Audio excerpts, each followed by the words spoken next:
It's time for another episode of I Am Northwest Arkansas, the podcast covering the intersection of business, culture, entrepreneurship, and life in general here in the Ozarks. Whether you are considering a move to this area or trying to learn more about the place you call home, we've got something special for you. Here's our host, Randy Wilburn. Hey folks, and welcome to another episode of I Am Northwest Arkansas, the podcast where you learn more about everything that's happening in and around Northwest Arkansas at the intersection of business, life, entrepreneurship, and culture. There's so much going on in this little hamlet, this little corner of the state, and I'm pleased to bring you something new each and every week when it comes to everything that's going on here in Northwest Arkansas. And today I've got a special treat for you. I'm actually here with a friend of mine.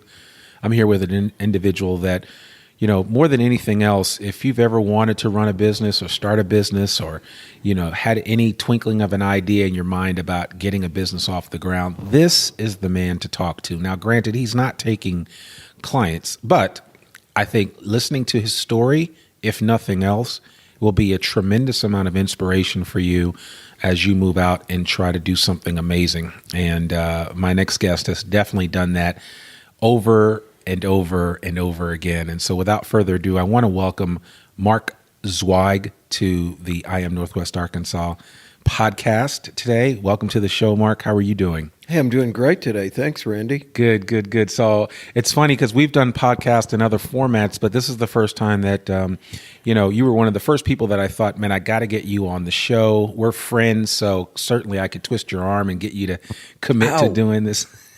Stop doing that to my arm. No, that wasn't hard. No, it wasn't. But certainly we've come a long way, and you know, I'll tell a little bit about how I ended up in Northwest Arkansas, which you have everything to do with that. But I want to find out I'd love for you to just kind of share with the audience a little bit about who Mark Zweig is. I know you are the owner of several businesses. You've taken two firms multiple times to the Inc. 500, 5,000 list, which is not a feat lost on me or anyone else that looks up to individuals that, you know, have that entrepreneurial drive. But just kind of talk about, just tell the audience, just who you are and tell them a little bit about your experience since you've been here in Northwest Arkansas.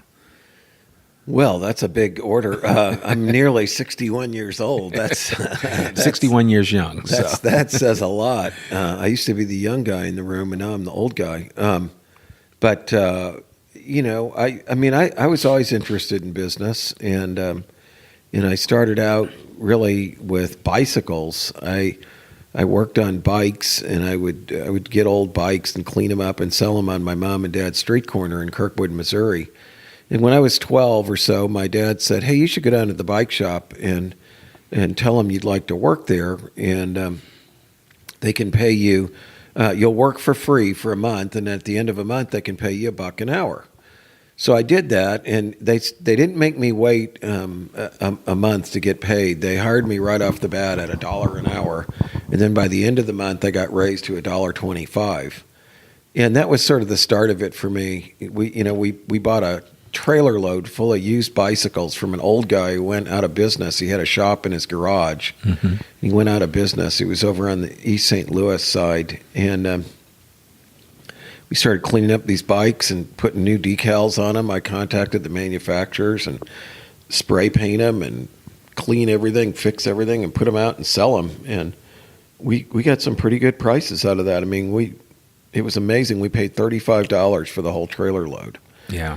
And then I started buying and selling motorcycles about that age, somewhere around 12 or so, and selling them on the street corner. And then I started doing it with cars. I got my first car at age 15, and I would fix up cars and sell them too. And so I just like to fix up stuff and sell it. And but I worked in bike shops all the way through. I went to school in Southern Illinois University, and the first job I had there was I sold bicycles out of the bike shop that I worked at which by then I'd worked for 3 different owners of bike shops by the time I was 18. And they had a total of maybe 10 different stores between them. And it was pretty cool. I got to where I made a whole lot of money. When I was in high school, to put this in perspective, I had weeks where I made like $700 plus a week. That's like thousands of dollars in today's dollar. Oh, I had more money than any of my friends. I always had 3 cars and 2 bikes at all times, minimum. And then I went off to school, and I think I had about $3,500 in cash saved up. School was like $290 a semester back then. Right.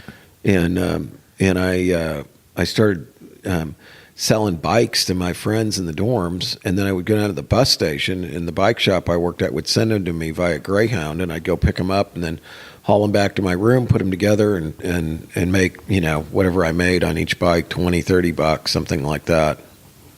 And then I started, I made an arrangement with a local junkyard, and he was the big salvage yard. All the auto accidents went there.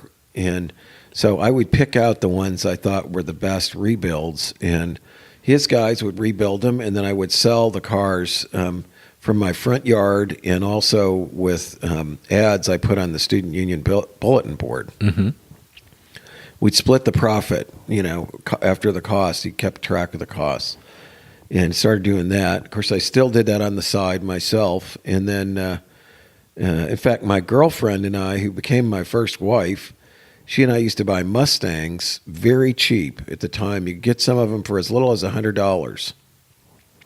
Clean them up, put new bumpers on them, repaint them, fix what was wrong with them, and we sold them to Iranian students. Mm-hmm. They loved Mustangs.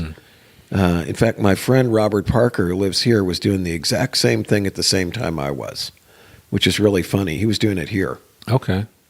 But anyway, so, and then that was sort of the start of it. Then later we started doing paint jobs and body work.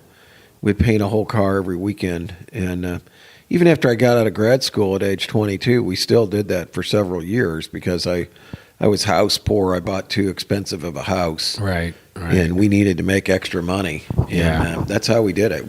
Every weekend we'd paint a car. Yeah. So you understood the whole idea of multiple streams of income. So. Yeah, I did. It wasn't from investing, I can tell you that. Right, but, right. It was from all this other stuff I did. Oh, that's cool. That's cool. So you graduated from college, you went off and worked at a couple of different firms. And then I guess your story, obviously your story started when you were 12 with the bike store. But I think your story really started when you started your first company in 1988. Yeah, I was 30 at the time. Yeah, and you had come out of working as an HR leader in a growing and thriving civil engineering firm based out of Fort Worth, Texas. Well, I was actually marketing and HR both. I'm sorry, I didn't mean to. That's yeah, right. I didn't mean to shortchange you on your title that's okay. there. Both companies, I was the head of marketing too. Okay, yeah, that's right. So yeah, I started as HR, and then I always ended up with the marketing job. Yeah, and that's funny how those two kind of marry together. So I mean, HR and marketing, in a lot of instances, there's some overlap there. So and there is, but in a lot of places, they would never consider the same person for both of those. Right. Absolutely. It was a different time too. Yeah. So yeah, it was definitely a different time.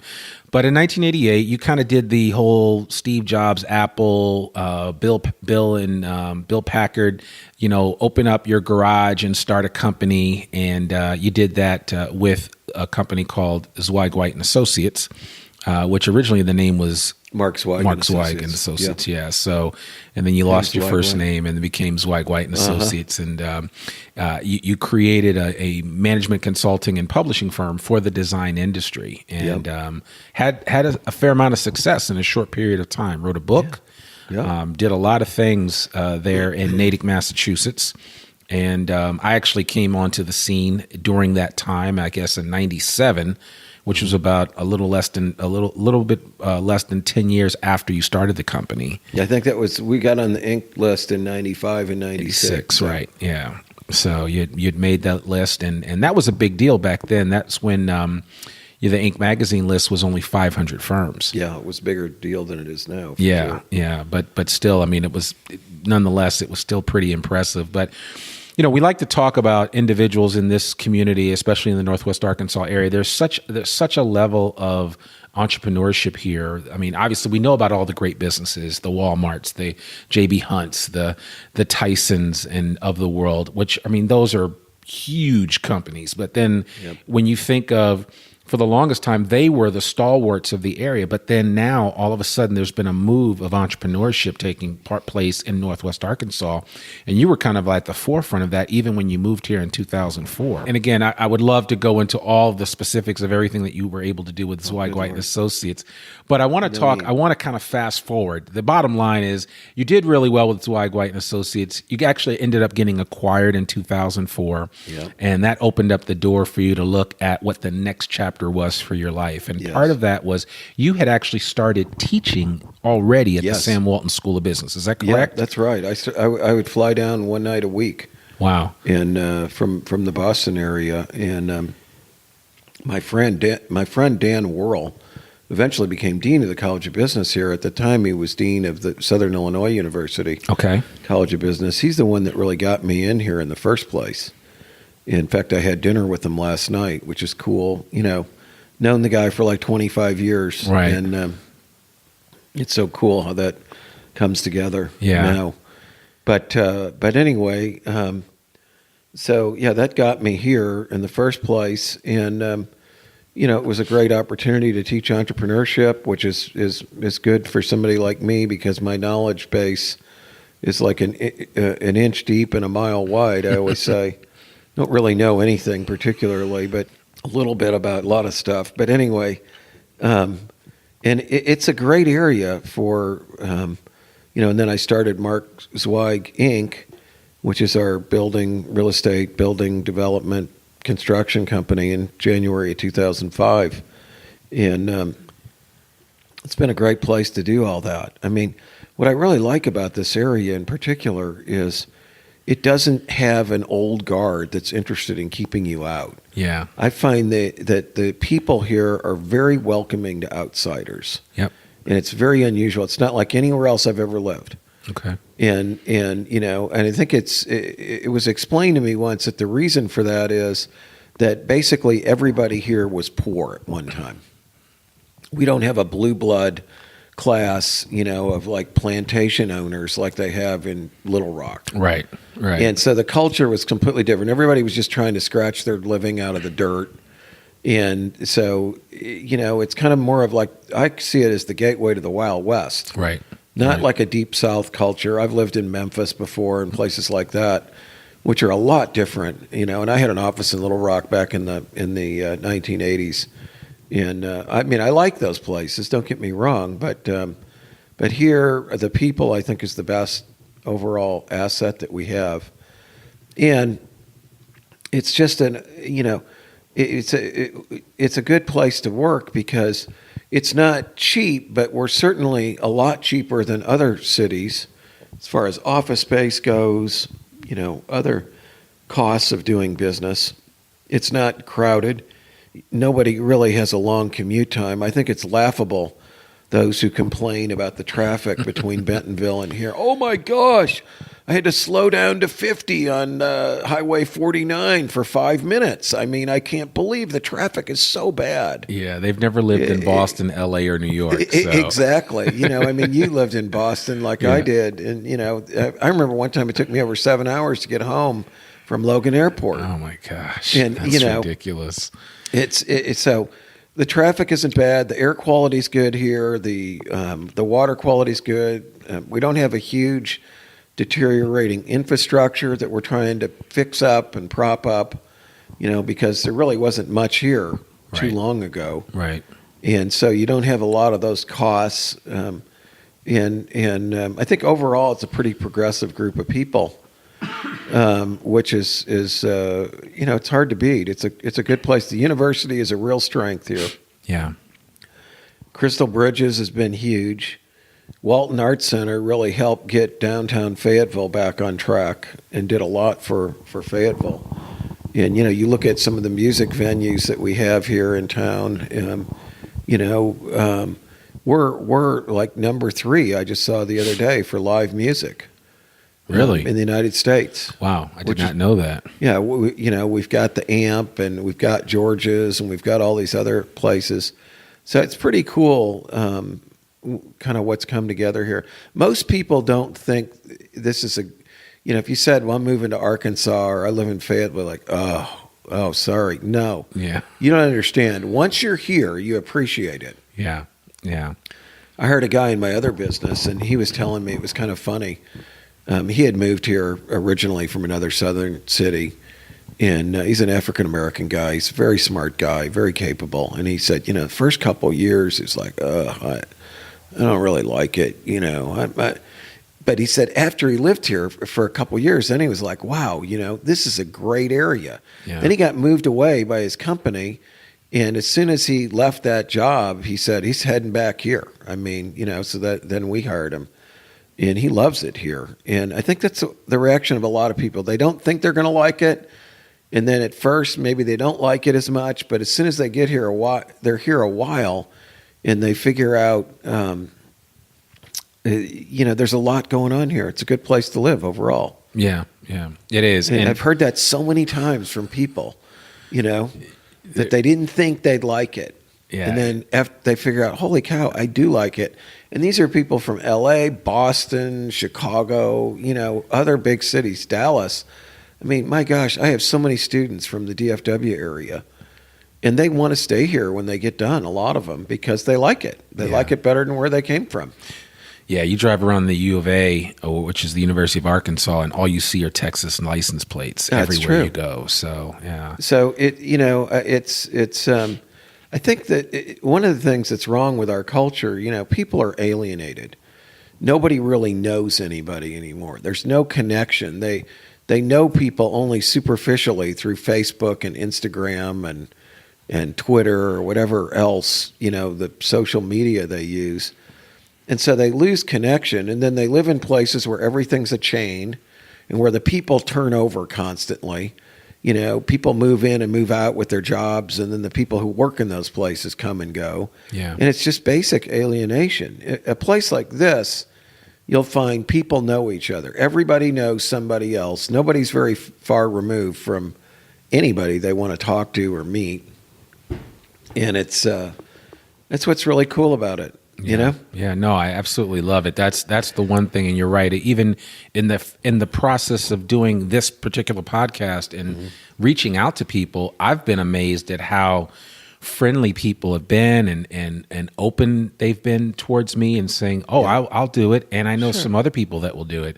Yeah. That, not to say that it wouldn't happen or couldn't happen in a place like Boston, but it's a lot harder. Sure it is. It's a lot harder to break through, and you're absolutely right. There are certain pockets of the country where if you're not originally from there and you don't know the gatekeepers, you are locked out of doing anything, but especially doing something from an entrepreneurial standpoint. Well, it can be very difficult. I had lunch the other day with a young man who was put in touch with me by the dean of the College of Business, who'd met him. He said, you need to talk to Mark. And so I had lunch with this guy. He just graduated with his PhD in civil engineering. He was trying to figure out what he wanted to do. He's got some entrepreneurial interests and all. And what he was doing, I thought was very interesting. He said that he's having 100 cups of coffee with people. It just people that he'd like to meet and talk to. And so when I first sat down with him, he didn't tell me that at first. Right. I sat down, I said, well, how can I help you? What can I do for you? He goes, nothing. I'm not looking for anything from you at all. That's the problem with our culture. It's too transactional. Exactly. And I thought, wow, this is a really smart guy. He goes, I'm just having these talks with people and just seeing what comes out of it. Yeah. And I'm getting new ideas and new perspectives on things that, I don't think I'll be the same after I have these 100 cups of coffee. And I thought, wow, that is really smart. It is. That's actually a smart application in business. And at Zweig Group, the company that you ended up taking back, which is a whole nother story, maybe for another time, because I wish I could get deeply into that. But the long and short of it is that you left Zweig White and Associates after the acquisition, you went off to the wild blue yonder that is Northwest Arkansas. You started a new business, Mark Zweig Inc. And then you, if that wasn't enough, in addition to starting a new business and teaching at the U of A, you took back your old company and restored it to health and profitability. Yeah, we did. I had a lot of help. Absolutely. I think a lot of times, people, it's like they see one of our houses, they're like, oh, I really like the houses Mark does. He did a nice job on that, I'm like, there's so many other people involved. I've had houses now that we've done as a company that I had nothing to do with. Nothing to do with, yeah. We did one that Sonia picked every single thing out in it, managed the whole process, and sold it. I had nothing to do with it at all. Yeah. So, there's a lot of people that help in all these things. But yeah, we got that company back. It was in really bad shape. It really had declined. It was about a sixth of its size. It had a negative net worth of about $6 million. Yeah. Which is a lot to be negative. Yes. And myself and Sonia Stout and some other people were some of the first people there. Eric Howerton, he was one of them. Tracy, originally Tracy Jeffers.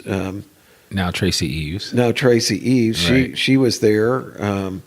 We had a little office on Dixon in the Three Sisters building, and we slogged through it all. We fought off all the ugliness and all the bill collectors and paid everybody off and got that thing back on track. And we had to get control of our banking relationship. We had to get control of our accounting, our IT, our marketing.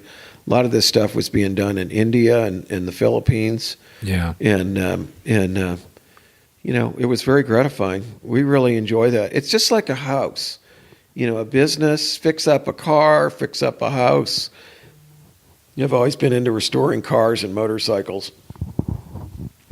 Fix up a business. Yeah. Yeah. It's kind of the same thing, I really like an existing business better than I like a start with a clean sheet of paper. Just like I'd rather rehab a house than buy a piece of land and build something on scratch. it. Yeah. It's like I enjoy the constraints. Yeah. Of what's already there and then making it better.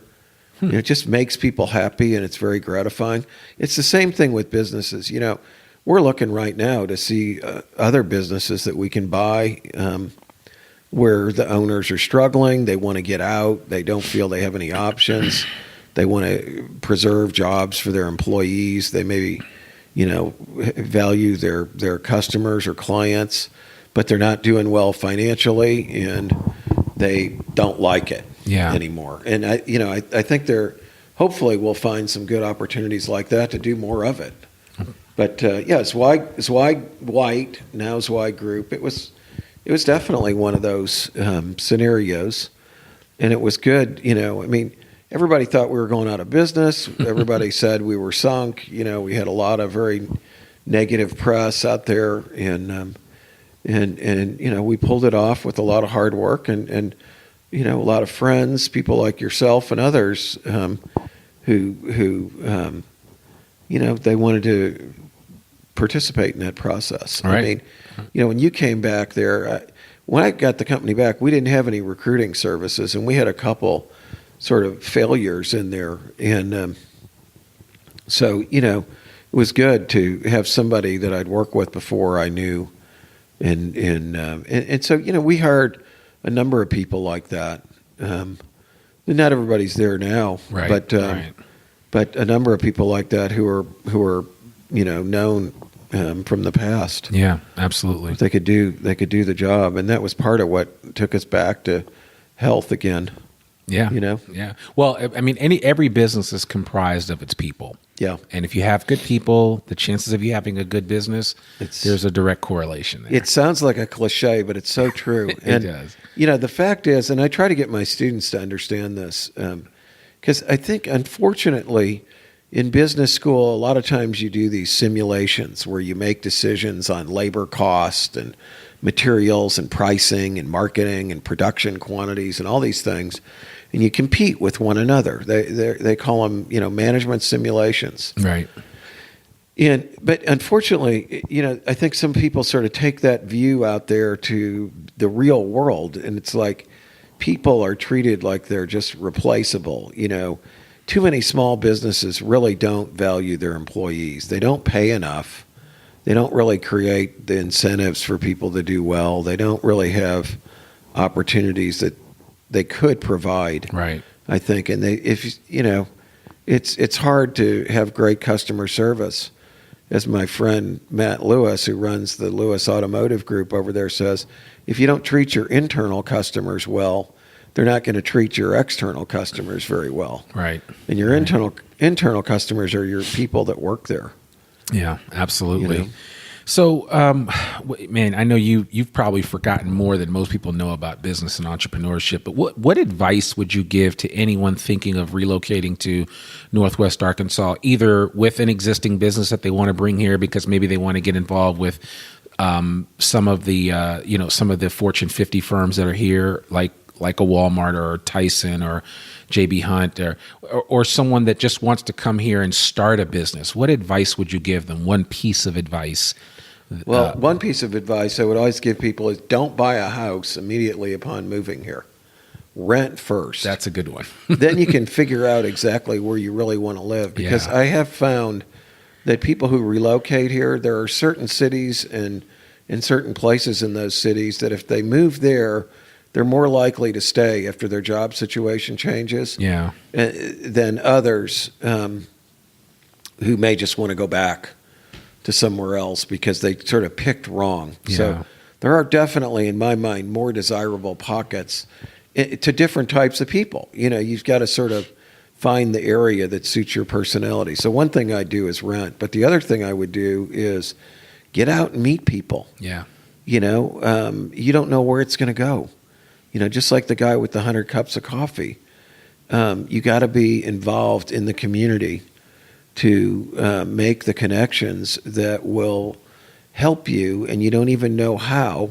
It doesn't have to be transactional in nature, but just make those connections and see where they go, whether that's the religious, organization that you're a part of, or city government, getting involved in that, or other organizations, your kids' school. Yeah. I think those things are really important. Just start getting involved right away and get plugged in, and don't be somebody who isolates yourself. You'll be a lot happier. Yeah. I think.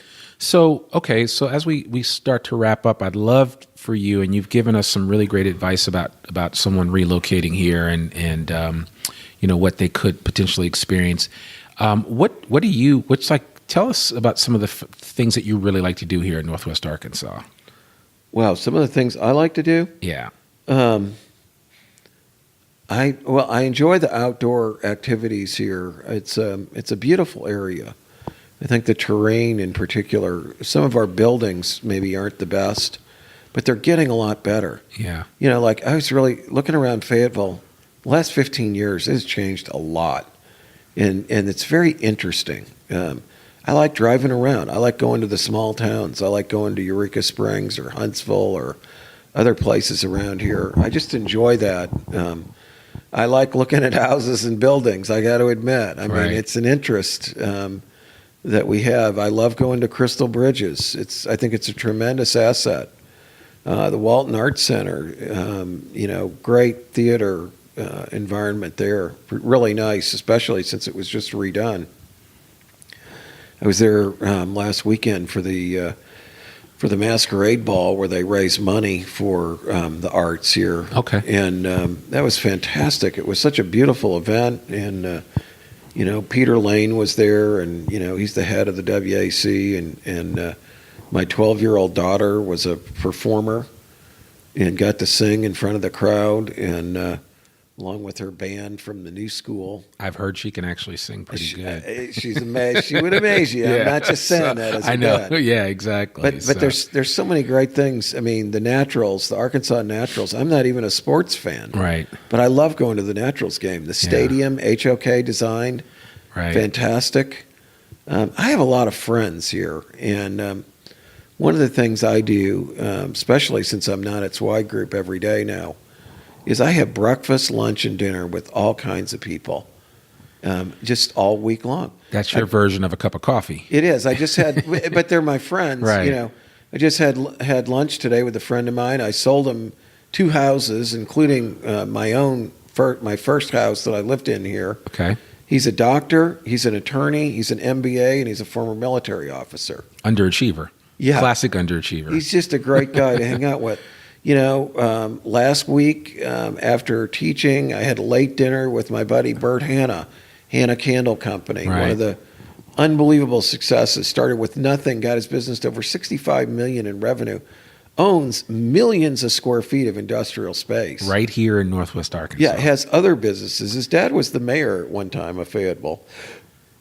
But he started in the potpourri business when he was a college student, just gathering up leaves and pine cones in his backyard. Wow. I mean, you know, those are the kind of people, and I just do this all day long. That's what I really enjoy the most, honestly, when I think about it, is the time, you know, spent with my friends and other people. And, you know, my kids, we get to do a lot of things on the weekends.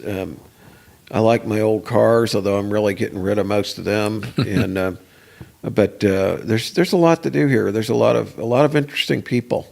Yeah. Probably the best asset again. I mean, when I think about it. Okay. Now, and I'm going to put you on the spot. You can name more than one, but what's your favorite restaurant to visit? Oh, Theo's. Okay. I You think, said that really quick. No, they do the best job, in my opinion, of anybody. Tell the audience about Theo's. Where are they located? They're located in downtown Fayetteville. It's owned by Scott Bowman Restaurant Group. They also own East Side Grill. Okay. Now, my girlfriend, she loves to go to East Side Grill. So we go there frequently. Yeah. And, actually, that was one of the first places that you took me when I came to visit was the East Side Grill. yeah, it's a nice environment at night in the bar area with a lot of people that we know. Right. Between us. I mean, I'd say pretty much any night I'm there, I know at least half the people in the bar. Okay. And the other half she probably knows, but because she grew up here. But there's no question in my mind. I just think Bowman does a great job. We do have some other good restaurants, though. Right. You know, I think that Boca is a fantastic Good Italian restaurant. Yeah. In the former, you know, what was that burger? I can't even remember the Some name. fast Backyard food Burger. place, yeah. Backyard Burger. We've got some good restaurants. Bordino's is a great restaurant. Joe, you know, Fennell is a really awesome guy, and he knows how to take care of people. Yeah. Vetro 23, I think is a good 1923. I think that's a good restaurant. So we're fortunate. We got a lot of good restaurants. Yeah. We got good Indian up in Springdale. Right. Up there at you know, which is R&R now Curry. called, yeah, Yes. Punjabi Grill or whatever it's called now. Punjabi Kitchen. Oh, they changed names. They changed their name. Okay. Yeah. All right. That's fine. Same food, though. But yeah, so we got it all around here. I had a great Thai lunch today at Sala Thai. That is good too. It was very good. Yeah. So, well, yeah, we'll be sure to share some of the links to all of these great eating establishments in our show notes, and as well as some additional information about Mark and Mark Zweig Inc., which is the development company, and Zweig Group, which is the firm that he relocated here to Northwest Arkansas several years ago, and has since technically moved on from, I guess, if you will. And yeah, I still have you're I'm still still involved. chairman. Yeah, you're still chairman. It's a but- largely ceremonial title, one might say. right. But nevertheless, Yes. Yeah, absolutely. Well, I mean, anybody with your experience and the fact that you're still molding minds on a regular basis at the U of A. Best job in the world. Yeah. I wish I'd have been a college professor right away. Not sure what I would have had to offer, but it's just the best job in the world. It's so gratifying. Yeah. And you know, every day at 5, I have meetings with my students, and I shouldn't say every day, every Monday and Tuesday. Yeah. And then sometimes lunches too, and it's fantastic. And you've had some impressive young people that have graduated through your program. I have. Some of them are very successful. The gentleman that started Fayette Chill. Yep, and others. Did Kirsten Blowers go through your program? No, she did not. But Okay. she's spoken to my class. Yes, she has. I had coffee yesterday at 5 with a guy, Chinese American, was adopted by parents here in the United States, absolutely brilliant. I was blown away by this guy. Yeah. 20 years old. He knew more about business and life. I was so impressed with him. I just had to say, I'm really impressed with you. Right. He goes, yeah. He goes, I didn't have Chinese helicopter parents, but I did have two successful attorneys, Right. who are giving me input all the way. You know? Right. And he goes, there wasn't any arguing with him. Yeah. But man, I was blown away by this guy. He's invented a medical device. He's getting his degree in information systems. Just brilliant. Yeah. And so when you get a chance, and then some of those people, they weren't even my students. I become friends with and stay in touch with years later. I just had, from my first class, I had a pair of students, husband and wife.